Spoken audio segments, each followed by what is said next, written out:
અથર્વેદ 3:19-4 અમે પુરોહિત અમારા યજમાનોને ક્રિયાશીલ, તેજસ્વી, પરોપકારી અને શક્તિશાળી બનાવી રાખશું. અમે તેમને ક્યારે અધોગતિ નરકમાં જવા દઈશું નહીં. બ્રાહ્મણોની ફરજ છે કે તેઓ સમાજના પ્રત્યેક લોકોમાં ભક્તિ ભાવના જાગૃત કરે. ભક્તિ ફક્ત પૂજાપાઠથી થતી નથી, પરંતુ ઈશ્વર કણે કણમાં હાજર છે તેવું નક્કી વિશ્વાસ જાગૃત કરવાનું છે. આ પરમાત્માને જાણી પોતાના આચરણમાં ઉતારવાથી પોતાનું, સમાજનું અને રાષ્ટ્રની ઉન્નતિ થાય છે. જ્યારે ભારત વર્ષને સૂર્ય વર્ણ યુગ હતો ત્યારે બ્રાહ્મણ પોતાની ફરજ પૂરી શ્રદ્ધાથી કરતા હતા. એ વખતે ભારત જગતગુરુ કહેવાતો હતો અને સર્વ સંસારને પોતાના જ્ઞાનના પ્રકાશથી સમજાવતા હતા. આજે લોકો પોતાને બ્રાહ્મણ કહે છે. તેઓ જરા પોતાના અંતકરણમાં જોવું જોઈએ. પોતે જુએ છે કે વિચારે છે કે તેમનામાં બ્રાહ્મણની ફરજ શું છે. આ ભારત દેશની આજે જે દુર્દશા ખરાબ થઈ ગઈ છે તેનું મૂળ કારણ બ્રાહ્મણ છે. બ્રાહ્મણો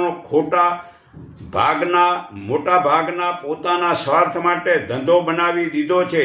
તેમને આ વેપાર ચાલતો રહે તે હેતુથી તેઓ 2-4 ઉલટા સુલટા મંત્રોનું રટણ કરીને લોકોને મૂર્ખ બનાવી દીધા છે અને પોતાને સ્વાર્થ સાધે છે. લોકો પણ બ્રાહ્મણની વાતમાં આવી જઈને દુઃખમાંથી છૂટવાનો જ કર્મકાંડ સરળ માર્ગ છે એમ સમજી લે છે. ક્યારેક તેમની કોઈક વાત સાચી પડી જાય છે. તેના વડે બીજાઓને એ લૂંટવામાં વધુ સરળ થઈ જાય છે. જો બ્રાહ્મણ જ આ રીતે પાપી થઈ જશે તો તે બીજાની ઉન્નતિ કેવી રીતે કરી શકશે? સાચો બ્રાહ્મણ જ કર્મકાંડ છોડી શકે.